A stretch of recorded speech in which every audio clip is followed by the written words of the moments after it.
우리 인생에 오랜 시간을 지나왔든 또 아니면 젊음의 때에 있든 우리에게 간증할 거리가 하나씩은 남아 있을 것 같습니다. 간증.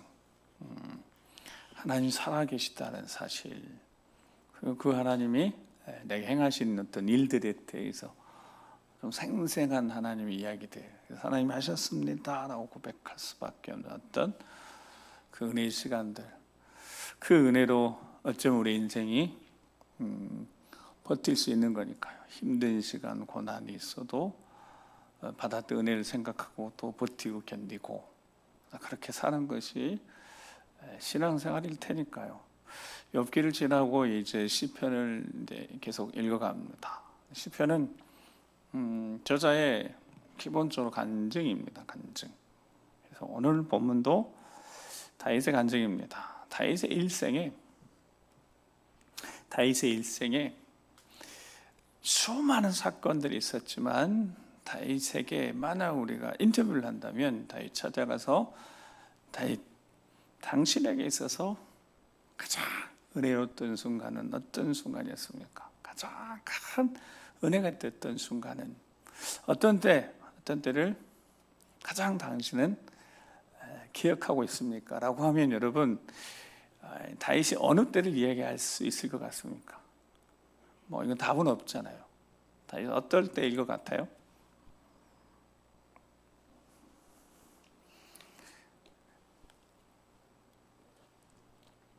생각해 보시라고 물을 한 모금 마셨습니다.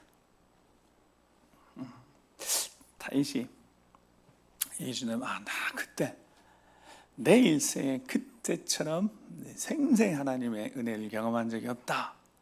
이럴 때가 만약 다윗이 있을 거라면 제가 다윗에 물어봤을 다윗은 이때라고 대답할 수 있을 것 같습니다. 자, 7절 말씀을 같이 한번 읽어보겠습니다. 7절입니다. 시작. 내가 여호와의 명령을 전하노라. 여호와께서 내게 이르시되 너는 내 아들이라. 오늘 내가 너를 낳았도다. 아멘. 자, 이 시편이 다윗의 쓴 시니까 다윗이 내가 여호와의 명령을 전하노라 하면서 여호와께서 내게 이르시되, 지금 간증이라고 치면 하나님 뭐라고 하셨잖아요. 뭐라고 하셨어요? 너는 내 아들이라. 오늘 내가 너를 낳았도다. 여러분, 그러면 다윗이 직접 쓴 사무엘상은 아니어도 사무엘이 쓴 사무엘상하에 혹시 아니면 역대상 중에 저 사건이 기록된 본문이 혹시 있나요? 하나님이 다윗에게 직접, 야 다윗 너는 내 아들이다. 오늘 내가 너를 낳았도다. 여러분, 이렇게 직접 하나님이 다윗에게 말씀하신 사건이 있나요? 저는 아는 것만 물어보는데 그런 사건이 있었어요? 혹시 들어보셨어요? 그런 사건? 그 사건이 분명히 있으니까 썼겠죠, 여러분. 거기 다윗의 간증이라고 제가 전제를 했으니까 다윗이 직접 들었던 거 아니에요? 하나님께 직접. 너 내 아들이라. 오늘 내가 너를 낳았도다. 여러분, 이렇게 직접 말씀하신 것이 없는데 썼다 그러면 다윗이 뭐 한 거예요? 거짓말한 거잖아요. 근데 다윗이 거짓말 했을 리는 없습니다. 어느 날 다윗이 어릴 적에, 그냥 이야기를 하면 이제 알게 되시고요. 어느 날 다윗이 들에서 양을 치고 있는데 집에서 전갈이 온 거예요. 야, 다윗 너 빨리 치고. 왜요? 왜? 나 양 지금 이거 치고 할 일 많은데. 아이고, 자꾸 와. 아버지 오시라고 그러니까 빨리 손님도 왔고 빨리 와. 그리고 급하게 집에 왔어요. 그게 무슨 사건이에요? 3일상 16장의 이야기인 거예요. 그래서 사람을 보내서 왔어요. 그래서 3일상 16장 12절 13절 말씀을 같이 한번 읽어보겠습니다. 시작.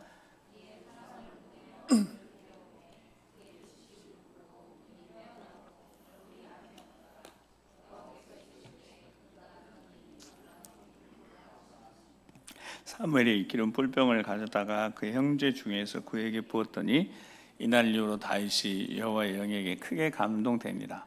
사무엘이 떠나서 라마로 가니라. 아멘. 자, 사무엘 16장에 이 사건이고 사무엘 17장에 무슨 사건이 있어요? 다윗이 골리앗 이기 사건이 있어요. 그러니까 저는 저렇게 아까 질문했을 때 아마 이런 질문이 대답이 나올 줄 알아요. 다윗이 골리앗을 이겼을 때, 이때. 그때도 여러분 생각해보면 얼마나 대단한 사건이에요. 너무 생생하잖아요. 물매로 골리앗 맞춰서 죽인 사건, 다윗의 일생에. 근데 제가 말씀 준비하면서 그 전에 사건 16장이 이제 무슨 사건인지 아시잖아요. 사무엘이 어느 날 갑자기 이새의 집에 방문한 겁니다. 베들레헴에. 하나님이 보내셨다는 거예요. 너희 집에 너 아들 중에 사울의 뒤를 이어 있을 왕이 될 자가 있다는 거예요. 사무엘이 왔어요. 사무엘이 어떤 사람? 기도의 사람이잖아요. 근데 하나님은 안 알려주신 거예요, 처음에. 근데 사무엘이 딱 봤는데 큰아들 엘리압을 봤더니 너무 마음에 드는 거예요. 등치도 좋고 얼굴도 잘생기고 딱 그에게 하려고 했더니 하나님 뭐라고 해요? 아니다는 거예요. 그리고 둘째, 셋째, 삼마, 셋째 지나가는데 7이 있는데 아닌 거예요. 그래서 이게 다 전부냐 그랬더니 아버지가 말짱 했는데 저기 지금 들에서 양치고 있어요. 그러니까 사무엘이 빨리 불러오라고 그랬는데 거기 돼 있잖아요. 딱 사람 데려오니까 12절에 그의 빛이 붉고 눈이 빼어나고 눈빛이 살아있는 거예요. 눈빛이. 여러분 사람이 눈빛이라는 게 있잖아요. 눈빛. 막 이제 재미난 그 드라마 중에 하나 그게 그 드라마에 그게 있었어요. 그 친구가 여자친구가 그 남자 친구에게 너는 그 눈빛이 문제라고. 너무 착하게 눈빛이 너무 선하게 착하게 생겼다. 눈빛이라는 거예요. 여러분 사람의 이 모양 속에 실은 눈이 제일 중요하잖아요.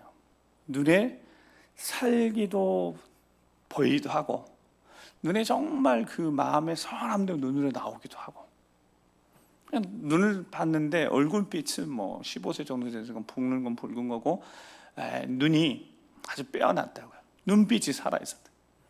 얼굴도 생김새도 뭐 천사고 멋있고 근데 하나님 그때 뭐라고 그랬었다고요? 이가 그니 일어나 기름을 부어라. 여러분 사무엘이요 충격받았어요. 실은 사무엘이 충격받았다고요. 지금 사울이 여전히 왕인 상태에서 하나님이 명령하시니까 사무엘도 실은 두려웠거든요.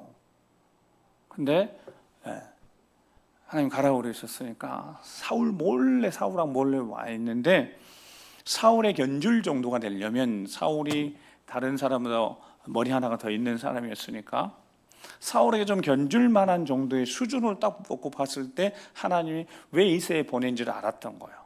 이새 집에 딱 갔더니 큰아들 보니까 마음에 딱 들었던 거예요. 누구가 견줄 만큼 하다고요? 지금 현재는 사울 왕만큼 견줄 만한 사람이 된 거예요. 하나님 아니시다는 거예요. 그게 하나님이 다윗을 택하신 장면, 거기 사무엘이 기록해 놓고 했으면. 그래서 사무엘은요 기름 뿔병 가졌다가 형제들 다 있는데 다른 형제들 7명 형제들은 여러분 이렇게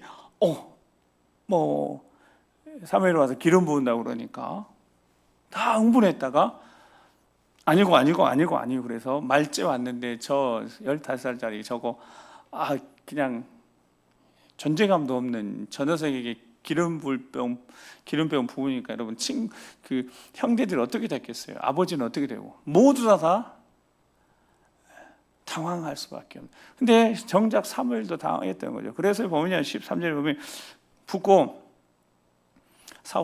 사무엘을 떠나버립니다. 근데 성경에 뭐라고 기록하고 있어요? 그날 이후로 다윗이 여호와 영에 크게 감동되니라 그랬죠. 그러니까 다윗에게 일생에서 가장 기억에 남는 순간이 어떤 순간이겠어요? 저 순간이었던 거예요. 저 순간. 전 예상치도 못하는 그 순간에 갑자기 사무엘 선지자가 나타나서 기름 부어서 하나님이 너와 함께 하신다 이렇게 축복하고 그냥 떠나가 버렸으니까. 근데 그날 이후로 다윗에게 뭔가 자신 안에 일어나는 변화가 있었다고. 그거를 저렇게밖에 설명할 길이 없어요. 뭐라고요?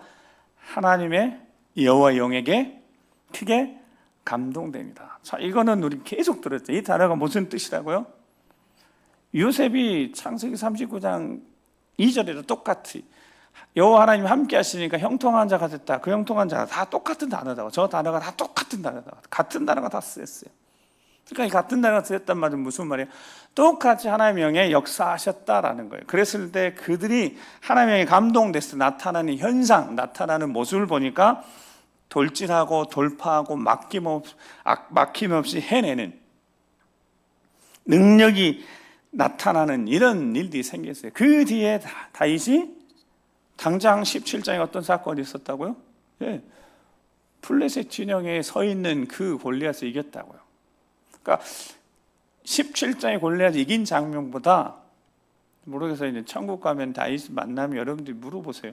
목사님은 그러시던데 맞냐고. 예? 다윗을 만나면 꼭 한번 여쭤보세요. 여러분 다윗을 알아볼 수 있을까요? 다윗을 알아볼 수 있을지 아마 알아볼 수 있을 것 같아요. 한번 꼭 여쭤보세요. 그러면 저는 확실해요. 제 개인적으로 아마 이날의 그 감동을 절대로 잊을 수 없었을 거예요. 하나님의 영에 크게 감동되어졌어요. 뭔가 담대함이 생겨서, 즉 그 전에 다윗이 담대함이 없었던 것도 아니고 다윗이 일을 해낼 능력이 없었던 것도 아니에요. 17장에 보면 골리앗에 나아갈 때, 전장에 나아갈 때 다윗이 고백을 하잖아요. 무슨 고백을 했어요? 뭐 사자든 곰이든 나타나면 맞서 싸웠고, 어린 양을 물고 가면 쫓아가서 그 입에서 건져냈다고요. 그러니까 다윗이 없었던 게 아니에요. 근데 그러면 거기에 보면 크게 감동됐다 그랬으니까 뭔가 다윗도 자기 안에 일하심의 어떤 생각, 마음, 하나님 일하실 때 우리가 영혼육을 가지고 있으니까 영적인 어떤 부분에 있어서 하나님께 크게 감동한 영적인 부분이 다윗이 있었을 거고, 심적인, 지식적인, 정서적인 어떤 의지적인 어떤 마음의 영역도 크게 감동됨이 있었을 거고, 육체적인 어떤 부분도 영혼육이 어떤 사로잡힘, 그걸 이제 우리는 표현할 때 이 영에 사로잡혀, 그때부터 사로잡힌 거예요. 그러니까 내가 하려고 하는 것보다 더 잘할 수 있고, 내가 가지고 있는 힘보다 어떻게 더 큰 힘이 나올 수 있고, 내가 가지고 있는 마음 먹음보다 훨씬 더 어떤 강하고 담대함. 그러니까 이거는 플러스 알파인데 다윗이 느낀다 못 느낀다? 느껴지는 어떤 힘들, 깨달음도 훨씬 더 잘 깨달은 어떤, 그게 다윗에게 느껴진 거죠. 그리고 다윗이 아버지 심부름 가서 블레셋 전쟁하고 있는 형들을 찾아보려고 했을 때, 그때 다윗의 입에서 나오기 시작하는 거예요. 자, 성령은 나중에 보니까 우리 신학에 와서 사도행전 이후에 보니까 성령의 감동에서 성령의 말하게 하심을 따라서 말하는 거예요. 그러니까 성령이 임하니까 제일 먼저 나타나는 어떤 모습 중에 하나는 말이 달라졌다는 거예요. 말의 힘, 말의 권세, 언어에서 확실하게 분명해지는, 뭔가 모호하지 않고. 그래서 우리 용근사님이 기도하셨잖아요. 베드로가 설교하니까 몇 명이요? 막 3,000명, 5,000명 게 돌아오는. 근데 그 베드로가 한 설교예요? 사도행 2장에 보면 베드로가 설교문을 작성했을까요? 아니, 설교문을 작성할 시간도 없었지만 작성할 능력도 안 되는 사람이 베드로입니다. 근데 성령이 딱 감동하시면서 입술에 권세를 주시니까 말하기 시작하는데 하나님 말씀에 듣는 이들이 싹 사로잡히는 거죠. 우리가 어떻게 해야 되는지, 찔려서 우리가 어떻게 해야 되는지 회개하고 성령 받으면 된다는 거예요. 여러분, 이 과정을 보니까 하나님의 영이 똑같이 역사하지 않았겠어요? 구약 신학이 달랐을까요? 똑같이. 그러면 하나님의 영에 감동된 자들은 뭐가 달라진다? 입술에 언어 말이 달라지는 거예요. 뭐가 힘이 생기는 거예요? 말에 힘이 생기는 거예요. 사무엘상 17장 45절 47절 우리 정말 잘 아는 말씀이죠. 자, 같이 한번 읽어보겠습니다. 시작.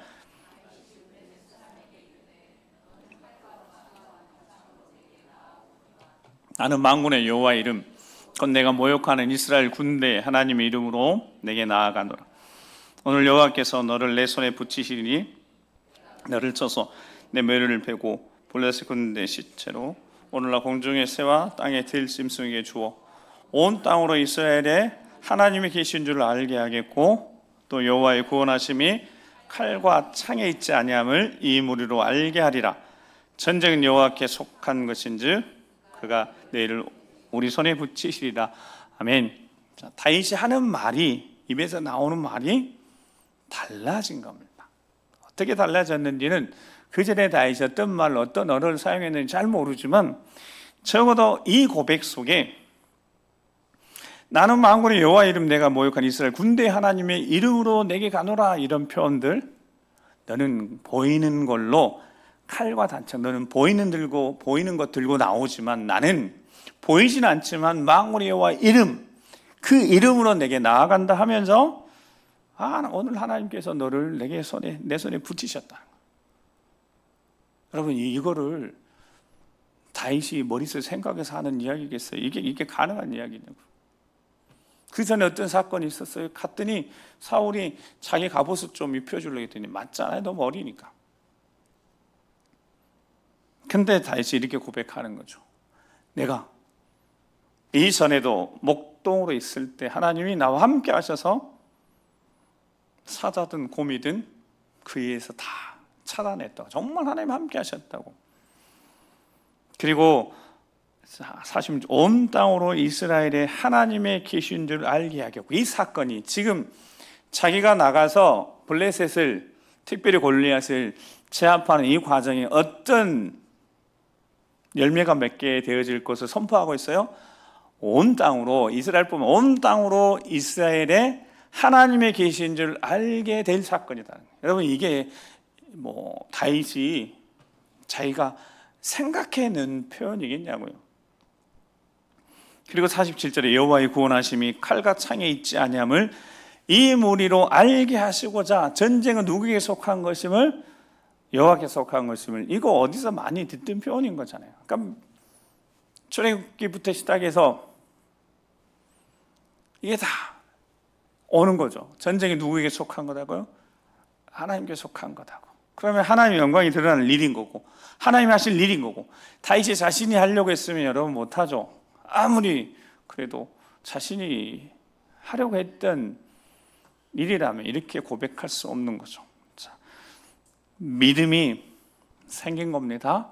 하나님의 영에 크게 감동되고, 그러니까 돌진하는 힘이 생긴 거고, 막힘없이 해결해내는 어떤 능력이 생기면서 보니까 두려움 없이 담대한 믿음이 생긴 겁니다. 그러니까 믿음의 선포가 나오고. 아멘. 믿음으로 선포한 거잖아요. 다윗이 자기가 이게 만들어낸 것이 아니라 믿음을 하나님의 영이 크게 감동됨으로 다윗에게 믿음이 생겼다는 겁니다. 물론 그 전에도 믿음이 있었던 거고 더 큰 믿음이 생긴 거죠. 더 큰 믿음이. 그러니까 더 큰 믿음이 생기면 어떤 결과가 온다? 더 많고 더 큰 능력이 나타나겠죠. 그게 다윗의 일생토가 나타났던 겁니다. 다윗이 자기의 믿음으로는 그 목동의 들에 있는 현장에서 하나님이 함께 하셨어요.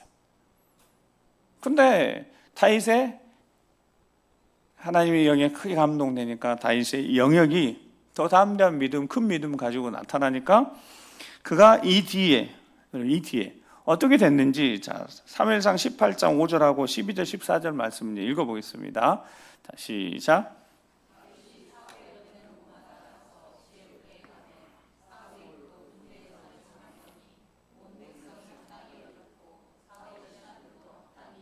자, 12, 13. 여호와께서 사울을 떠나 다윗과 함께 계심으로 사울이 그를 두려워한지라.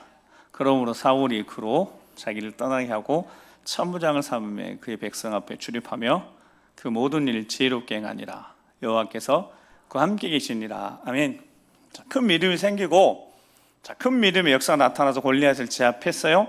그 다음에 거기 뒤에 뭐라고 기록하고 있다고요? 사울이 보내는 곳에 다윗이 어떻게 행하였다고요? 가는 곳마다 지혜롭게 행했다. 그렇게 지혜롭게. 그러니까 하나님의 영에 크게 감동되고 더 큰 믿음이 생기니까 다윗이 성경이 사무엘상의 기록이 다윗이 어떻게 했다고요? 지혜롭게 행했다네. 그러니까 하나님의 영에 감동되면 지혜가 나타나는, 여러분 지혜가 어디서 나타나는 거요? 일단 말에서 나타나는 거죠. 말 자체에서 나타나는, 말의 힘, 어떤 말의 표현력에서 나타나는 거죠. 그리고 그 말이 책임이 져지는 거예요. 아멘? 네, 말이 책임이 져지는, 누가요? 성령이 감동케 하셔서 선포케 하셨으니 그 책임 누가 지시는 거예요? 하나님이 책임지시는 거죠. 그러니까 다윗이 가는 것보다 지혜롭게 행했다. 지혜롭게. 이 지혜롭게 행했다는 단어의 뜻이 샤칼 그래가지고 1차적으로 저 지혜롭게 행했다, 지혜롭다라는 뜻은 그냥 1차적으로 그냥 뭐 신중하다 이런 뜻이에요. 용이 주도하다, 치밀하게 뭐 이런 뜻이에요. 뭐 어떤 안목을 가지고 이런 뜻이에요. 근데 또 다른 뜻이 하나 있는데, 손을 이렇게 십자형으로 놓고 교차시키다라는 의미가 있어요. 이거 분명히 여러분 제가 말씀드렸어요. 언제 했을까요, 이거를? 여러분 언제 했겠어요? 저 때 했겠죠. 3회상 하면서 했어요. 자, 지혜롭다는 뜻이 무슨 뜻이라고요? 손을 이렇게 십자가로 교차시키기. 여러분 이 의미가 무슨 의미겠어요? 자, 이 의미가 오늘 제일 중요한, 이 의미가 무슨 의미겠어요? 이 당시, 여러분 저 당시 구약에는 이게 이제 이렇게 십자가형 교차시키다는 거지만, 이 당시에 예수님이 십자가의 사건에 대한 것들은 충분히 담지 못했을 테니까, 이게 무슨 뜻이냐면 다윗은 단순히 보이는 이 땅의 것만 관심을 두지 않고, 여러분 이 땅에 관심이 없는 거 아니에요? 다윗이 이 땅에 관심을 없는 건 아니지만 위로 철저하게 보이진 않지만 하나님의 뜻에 늘 초점을 맞췄다라는 뜻입니다. 무엇이든지 하나님 앞에 구하여 얻는 신령한 지혜를 어려서부터 가지고 있었고, 그 지혜가 그 삶의 현장에서 나타나고 있었다라는 뜻입니다. 그 목자의 현장에 하나님의 능력이 임하고 있었다라는 뜻입니다. 쉽게. 그러니까 하나님, 다윗이 뭘 구하고 있었다고요? 보여지는, 말제니까 보여지는 거기에 목자의 스킬, 기술들이 있었을 거 아니에요. 여러분 어떤 기술을 다윗이 익히고 있었어요? 물매 기술을 익히고 있었잖아요. 여러분 그 보이는 물매 기술이 다윗이 그 당시에, 몰라요? 그 당시에 동료매나 그 당시에 물매질하는 사람들보다 다윗이 최고의 정점에 있는 하이클래스가 아닐 수도 있잖아요. 아니, 다윗보다 더 물매질 잘하는 사람이 있을 수 있는 거잖아요. 성경에 다윗이 물맷돌을 제일 잘 사용했다고 기록하고 있지는 않아요. 그러면 다윗이 양들을 지키면서 지팡이를 사용하든 아니면 물매를 사용하든 것을 훈련을 게을리했다, 게을리지 않았다? 정말 열심히 훈련했다는 뜻이에요. 그 부분에 있어서도. 그렇지만 다윗은 뭘 하고 있었어요? 다른 형들이 하지 않는, 다른 형들이 놓치고 있는, 보이지 않는 하나님을 의지하는, 하나님 앞에 구하는 신령한 지혜를 얻는 데는 탁월했다라는 뜻입니다. 아멘. 그러니까 하나님 보시기에 여러분 왜 다윗을 택하셨겠어요? 능력치로는 형들이 훨씬 낫다고요. 형들이 아마 칼이나 아니 물매를 만약 누군가가 사용할 수 있었다면 훨씬 잘하는 형이 있을 수도 있었다고요. 근데 하나님은 그거 보신 거 아니잖아요. 하나님 뭘 보셨다고요? 어려서부터 그의 삶의 현장에서 다윗만이 경험하고 있었던 위로부터 주시는 하나님 어떤 신령한 지혜들이 다윗에게는 있었다라는 뜻입니다. 그러니까 다윗을 보내면 지혜롭게 행한 거예요. 다른 이들에게 없는 지혜가 있는 거예요. 저 지혜가 어디서 왔겠어요? 하나님부터 온 겁니다. 언제부터? 자신의 어릴 적 목양하는 그 목동이었을 때부터. 자신의 삶 현장에서 나타나고 있는 어려움들, 여러분 사자나 곰 부딪혀서 맞서 싸우고 혹시라도 그들이 어린 새끼 양을 물고 가면 여러분 이게 지혜 있으려면 도망가야 되는 거죠. 희생해야 되는 거죠. 대리를 위해서 서로 희생하는 건 세상의 방식이기도 하고 그게 어쩌면 지혜로운 방식일 수 있잖아요. 그 어린 새끼 양 구하기 위해서 가서 목자가 희생될 수 있는 거잖아요. 하나님 앞에 다윗이 늘 하나님을 찾았다라는 뜻입니다. 보이지 않는 하나님을 의지하는 삶을 살았다는 겁니다.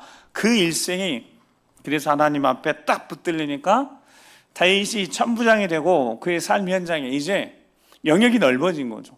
그전에는 그냥 다윗이 자기가 관리하는 양들이 풀 뜯는 거기에 국한된 겁니다. 근데 다윗이 하나님 들어 쓰시니까 다윗이 하나님의 영광이 나타낼 다윗을 통한 나타나는 영광의 자리가 더 훨씬 커진 거죠. 그러니까 큰 믿음, 위로부터 주시는 지혜를 가지고 가니까 다윗이 어떻게 됐어요? 하나님 함께 하시니까 계속해서 승리하는 겁니다. 자, 이렇게 다윗이 인생이 성공했다고요. 자, 그리고 성공해서 이제 헤브론에서도 한 3년 반 왕하고 이제 이스라엘 예루살렘까지 왕이 되고 난 다음에 안정이 되고 평안이 되니까 궁도 짓고 다윗 궁도 짓고 그러니까 다윗이 어떤 마음이 품어졌습니까?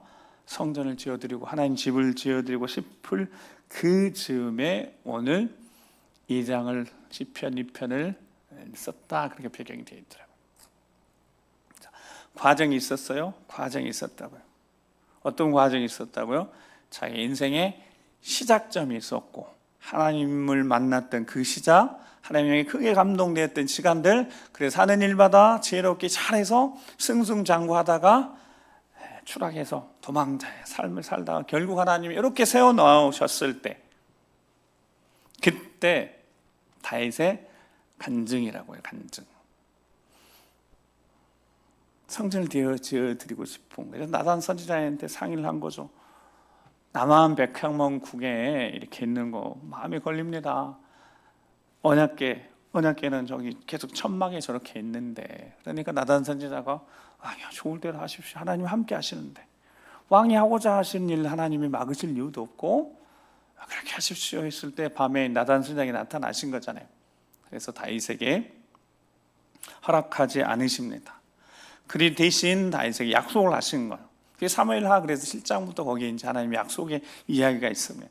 하나님이 내가 어디를 가든지 내가 너와 함께해서 내 모든 대적을 내 앞에서 멸하였은즉 다윗의 일생에 한마디 정리한 하나님이 어떻게 하셨다고요? 내가 너와 함께하고 있었고 그래서 너를 대적하는 모든 대적을 내 앞에 다 멸하였다는 거예요.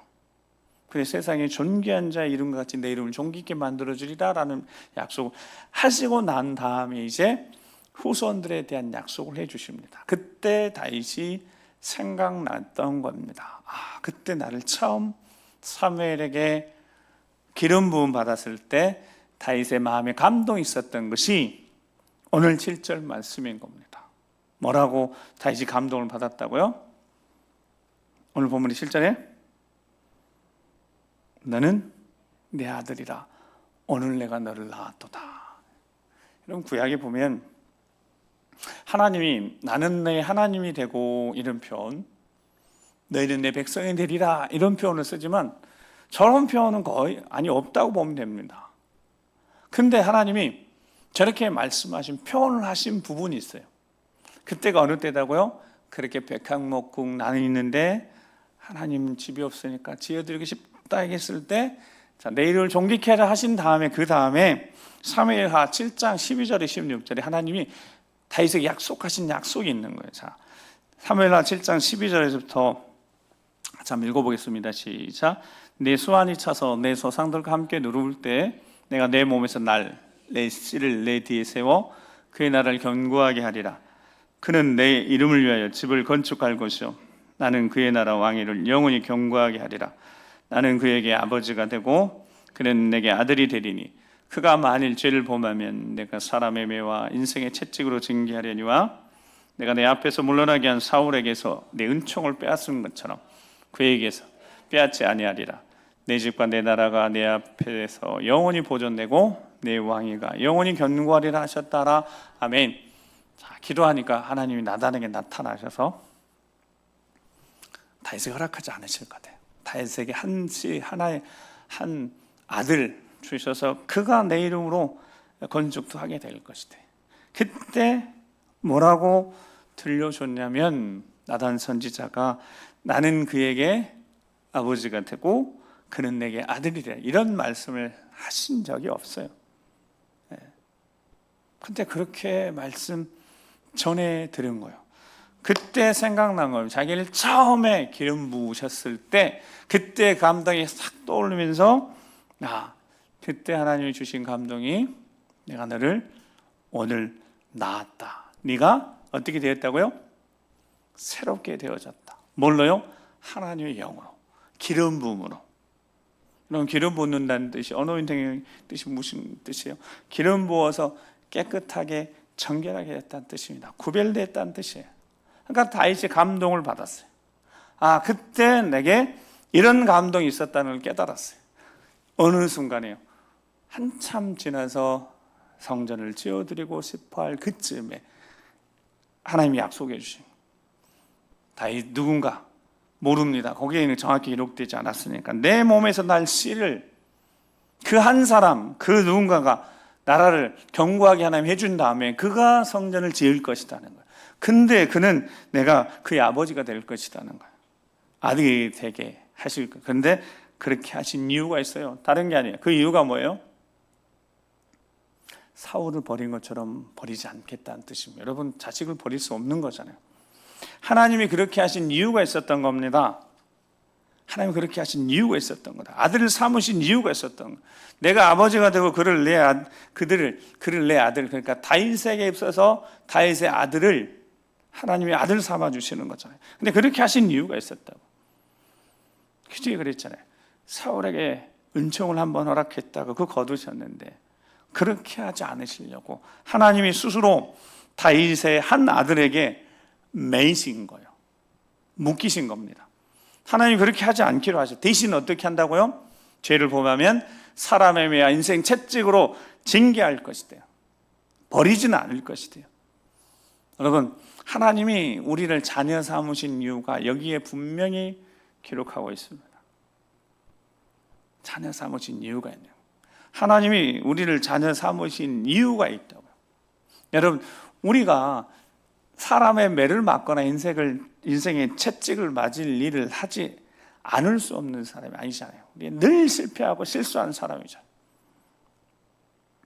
구약에는 구약 때까지는 그렇게 하나님이 하셨지만 예수님을 즉 독생자를 내어주시면서 하나님이 마음을 먹으셨다고. 저거는 하나님이 어쩌면 다윗에게 약속한 그 한 사람이었지만 하나님이 이제는 신분을 바꾸시는 역사에 우주적으로 영향을 미치는 한 사건을 행하신 겁니다. 그게 다윗에게 말씀하시면서 보여준 미래에 일어날 일을 보여주시면서 하나님이 하시는 일들, 자녀 삼으시는 일. 그래서 오늘 본문이 하나님 자녀 삼으시 생생하게 들려주시는 일들. 자, 그런데 오늘 본문 돌아가서 1절에서 2절 이어지는 1절, 2절, 3절을 읽어보겠습니다. 시작. 어찌 이방 나라들이 분노하며 민족들이 헛된 일을 꾸미는가?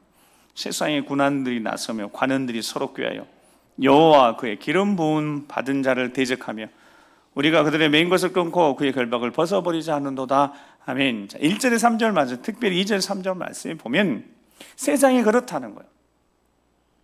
하나님은 하나님의 역사 가운데 하나님의 지금도 기름 부으시는 일들, 그 당시에도 그랬지만 하나님의 영으로 거룩히 하신 일들을 행하시는 거예요. 그러니까 그의 기름 부음 받은 자가 예수 그리스도 메시아이긴 하지만, 지칭하는 메시아이긴 하지만 하나님의 자녀를 삼는 일들이 동일하게 지금 이루어지고 있는 거예요. 누구를 기름 부어서 메시아로, 하나님의 아들 독생자로 예수님 이 땅에 보내신 것처럼 누구를요? 우리에게. 어떤 자들에게요? 요한복음 1장 12절, 요한복음 1장 12절, 영접하는 자, 아멘. 13절, 이는 혈통으로나 육정으로나 사람의 뜻으로 나지 않고 오직 하나님께로 난 자들이니라. 아멘. 하나님께로 난 자들에게 하나님 어떻게 하시는 거예요? 기름을 부으시죠. 성령의 기름 부음 부으시는 거예요. 그래서 어떻게 하신다고? 하나님 자녀 삼으시는 거예요. 그런데 오늘 보면 2절 보면 여호와와 하나님과 그의 기름 부은 자들 세상은 어떻게 한다고요? 대적하는, 사탄이 하는 일이 그 일인 거예요. 계속 대적하고 넘어뜨려 쓰러뜨리려고 하는데 3절 보면 우리가, 자, 그들이 대적하는 자들이 보세요. 그들의 맨 것을 끊고 그들의 결박을 벗어버리자 하는도다. 이게 무슨 뜻이에요? 하나님이 창조하신 모든 것들을 다 보시기에 좋은 상태로 창조하고 질서를 부여하셨는데 그 질서를 깨트리는 존재가 사탄이었고, 첫 번째는 성공해서 깨트렸다고요. 끊임없이 그 관계를 회복하는 일들을 대적해서 못하게 하는 거예요. 그리고 그 못하게 하는 방법이 거기 기록된 거예요. 어떻게, 저게 무슨 뜻이냐면 맨 것을 그랬잖아요. 맨 것, 이거 징계로 봉인해 놓은 거예요. 묶어 놓고 결박, 그 결박도 하나님이 해놓으신 어떤 결박이 있다는 거예요. 근데 그 봉인을 풀어서 벗어버리지 않은 거예요. 이게 사탄의 속임수인 거예요. 이게 무슨 뜻이냐면 죄를 더 이상 죄로 여기지 않는 일들을 그 대적자들이, 사탄이 지금 그때부터 지금 계속 하는 거예요. 제가 계속 말씀드리잖아요. 문화라는 포장을 해가지고 인권이라는 포장을 내서 동성애를 합법하려고 하고 있고, 그 뒤에 행해지는 아주 더럽고 추한 범죄들을 기호라고 취향이라고 다 그렇게 속여서 명백한 죄를 감추고 있다. 그래서 하나님이 메어놓은 거, 하나님이 결방해 놓은 것을 어떻게 하자고 그런다고 대적자들이 이거 맨 거 끊어버리고 자유롭게 결박해서 벗어버리자고. 여러분, 시대가 그렇게 가고 있는 거예요. 죄라고 하나님 정하신 걸 어떻게 하려고 그런다고요? 그 메어놓은 걸 끊고 죄가 아니라고 하게 하는 거예요. 더 이상 죄가 아니라고 하는 거예요. 야, 이게 세상의 문화인데, 남들이 다 하는데. 그래서 교회가 이제는 일어서서 거룩한 방파제 세워서 교회를 지켜내고 다음 세를 지켜내려고 하는 일들이 이제 시작하기 시작했어요. 구체적으로 계속 그 일들이 일어나고 있는 거예요. 하나님 나라 정체성을, 하나님 자녀들이 하나님 영적 전체성을 잃어버리게 하고 그냥 세상 속에, 세속에 흘러가서 그냥 같이 가게 만드는 거예요. 자, 3절의 말씀을 잘 기억해 놓으셔야 돼요. 하나님이 메어놓은 것을, 하나님이 결박해 놓은 것을, 그거를 다 벗어버리고 끊어버리자 하는 세상의 이 세태 속에, 흐름 속에 하나님이 정하신 거니까, 이건 죄니까 어떻게 해요? 죄라고 명백하게 가지고 있어야 되는 거예요. 아닌 건 아닌 거죠. 대적하며 그 일들을 행하고 있습니다. 자, 근데 결정적인 건 4절에 보면, 자, 4절 읽어요. 4절 시작.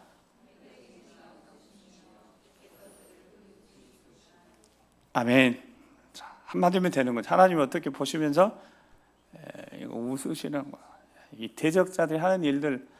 그래서 임마누엘 주님이 그들이 비우실 수밖에 없는 거죠. 하나님 한번 분을 바라시고 진노하시면 어떻게 되는 거예요? 그들 놀랍게 해요. 5절에 다 놀라게 하는 거죠. 네, 6절에 내가 나의 왕을 내 거룩한 산 시온에 세웠다. 하나님이 기름 부어 세웠다는 거예요. 다윗도 왕이 되어졌을 때 다윗도 그랬어요. 하나님 무시하고. 여러분, 다윗이 기름 부어 세워놨고 그 과정, 힘든 과정이 있었는데 다윗을 존중하지 않는 이들이 있는 거예요. 대적자들이 있는 거예요. 그런데 하나님 말씀에 하나님이 내가 내 왕을 내가 기름 부어서 내 거룩한 시온산에 세웠다. 이게 무슨 뜻이에요? 다 입 닥치라는 거예요. 수많은 대적자들이 아무리 흔들어도 내가 내 왕을 하나님이 붙드셔서 세우셨다라는 말씀하는 겁니다. 그리고 나서 보니까 7절에 다윗이 처음 부름 받았을 때 양치다가 정신없이 땀이 범벅돼가지고 달려와가지고 온몸이 막 열이 나가요. 땀이 벌벌 흘리고 있는데 그때 느닷없이 집에 와서 봤더니 사무엘이 기름 부어서 그 순간에 자신에게 임한 어떤 감당할 수 없는 뜨거움, 그때 보니까 그 감동이 있었던 겁니다. 하나님이 그때 오늘 내가 너를 낳았다, 너는 내 아들이라 이렇게 말씀하셨던 그때가 생각나서 사무엘하 7장에 성전 제어드리고 싶을 때 그렇게 약속하셨던 그를 네 후손이 아들이 되고 내가 아들 삼을고 나는 그의 아버지가 될 것이다. 그때 감동이 떠올랐던 겁니다. 사랑하는 성도 여러분, 그래요. 하나님이 택하셨습니다. 왜 택했는지를 몰라요. 여러분, 다윗도 그게 일생에 어쩌면 이해되지 않는 부분. 왜 나를? 형들이 있는데 왜 나를? 여러분, 다윗도 그 택함 받은 그 순간에 알 수 없었습니다. 근데 다시 자신 일생을 지내고 보니까 알게 되어진 거죠. 그게 그냥 하나님의 은혜라는 사실인 겁니다. 은혜라는 사실. 자, 8절, 오늘 8절에 보면 이제 빨리 정리할게요. 그래서 내가 너를 낳았으니까, 자녀가 되었으니까 뭐라고요? 내게 구하라는 거예요. 부르짖으라는 거예요. 필요한 거 하나님이 원하는 거 구하라는 거예요. 내가 이방 나라를 내 유업으로 줄 것이고 내 소리를 딴 것까지 이르게 할 거예요. 이게 하나님이 택하셔서 하나님 자녀로 살아가는데 하나님의 약속이라고. 여러분, 우리가 부르짖어야 합니다. 구해야 됩니다. 그럼 구하면 하나님 주신다고요. 거기 그렇게 약속이 있잖아요. 자녀에게 주시는 하나님의 특권, 구하라는 거예요. 그리고 9절에 보면 내가 철장으로 그들을 깨트릴 것이다. 누구를? 대적자들을. 하나님을 대적하고 하나님의 기름 부음 받은 자녀를, 우리를 대적하는 이들을 어떻게 해요? 철장으로 그들을 깨트릴 거예요. 질그릇처럼 부술 것입니다. 아멘. 예수 그리스도의 이름으로. 이제 10절 11절 지나가고, 자 12절 말씀 읽고 기도하겠습니다. 시작.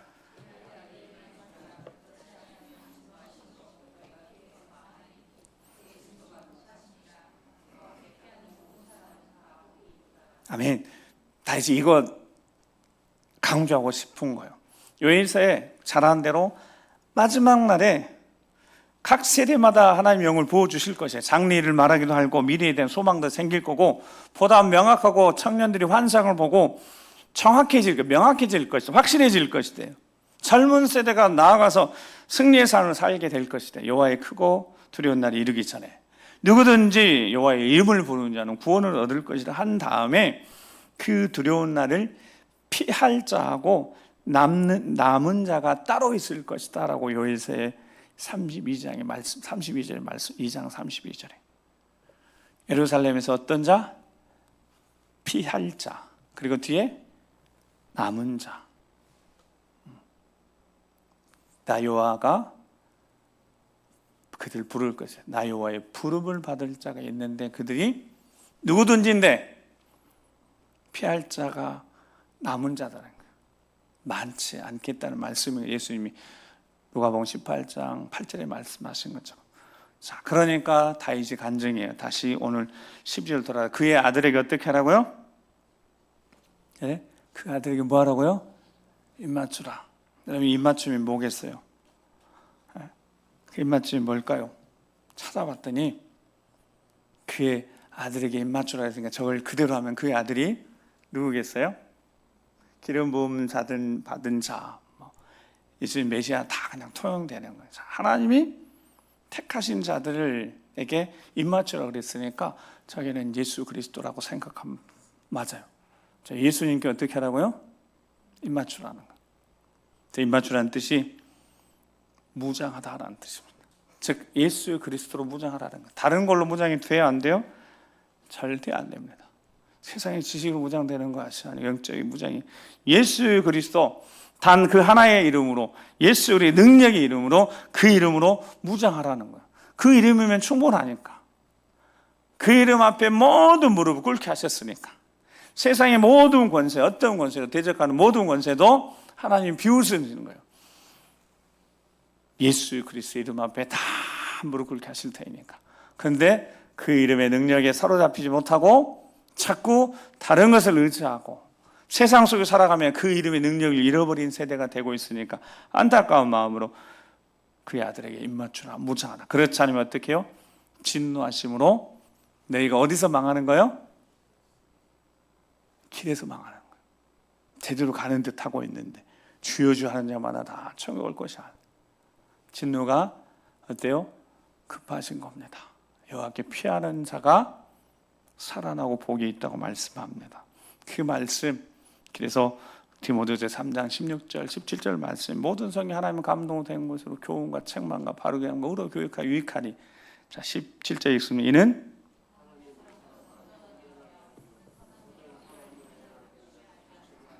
아멘. 능력을 갖추는 거예요. 능력을 갖추는 겁니다. 새해 모두 능력을 갖추는 거예요. 예수 그리스도의 이름으로 무장해야 합니다. 전진갑주를 입고 예수 그리스도의 무장하며 나아가는 우리가 반드시 승리하게 될 줄 믿습니다. 우리 한번 기도하시겠습니다. 우리 함께 기도하시면서,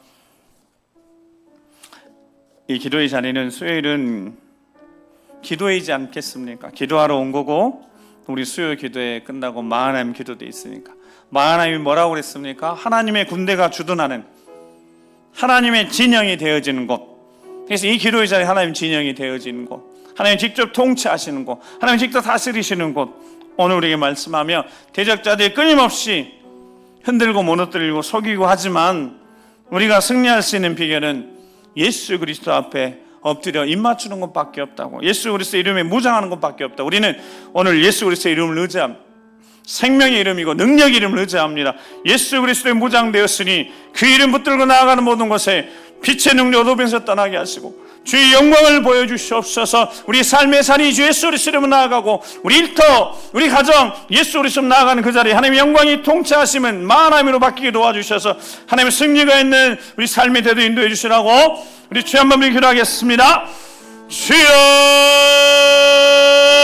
하나님의 영으로 인도함을 받는 하나님의 자녀들, 아버지를 부르는 우리들, 오늘도 예수 그리스도의 앞에 무릎 꿇고 그 이름 앞에 머리 숙여 구하오니, 입맞추고 영적으로 무장하오니 주의 영적으로 무장되어져서 담대하게 예수 그리스도 이름 붙들고 나아갑니다. 어둠의 권세에 맞서 승리하며 나아갑니다. 가정, 일터, 사업장 어느 곳이든 예수 그리스도 이름 무장하며 나아가 우리 가운데 빛의 능력으로 어둠의 권세를 물리쳐내고 빛의 능력으로 어둠의 권세를 결박하며 예수 그리스도의 승리를 우리가 경험하길 소망하며 이제 믿음으로 나아가니 믿음으로 선포하며 어둠의 권세를 떠나게 하시고 우리 영의 문제, 마음의 문제, 우리 육체의 문제 모든 것들이 주 예수 그리스도의 명하나니 해결되어지고 바로잡아지고 질서 하나님의 역사하심을 통하여서 모든 것 협력의 선을 이루는 역사에 넣을 줄 믿사오니 예수 그리스도의 능력을 힘입어서 승리하는 모두가 되도록 아버지 인도하여 주시옵소서. 거룩하신 아버지 하나님 감사합니다. 우리를 하나님의 자녀 삼아주심을 감사합니다. 세상 어느 곳에서 무엇을 하든 우리가 하나님 자녀임을 기억하며 예수 그리스도의 이름의 능력 힘입어서 나아갈 때 모든 대적자들 어둠의 권세가 결박당하고 그 권세들이 물러가며 떠나가며 예수 그리스도의 이름 무장하고 나아가는 모든 것에 빛의 능력 승리할 것을 믿고 다시 영적 무장하고 새롭게 출발하오니 아버지 하나님 보게 하여 주시옵소서. 이 마지막 시대에 살아남은 자들, 그 진노의 날을 피한 자들, 진짜 믿음을 가진 자들, 살아 역사하는 그 믿음으로 마지막 때를 잘 준비하는 자들 여기 있사오니 우리를 불쌍히 여기시고 성령에 사로잡혀 살아가며 예수 그리스도의 능력 힘입어서 승리의 삶을 사는 모두가 되도록 인도하여 주시옵소서.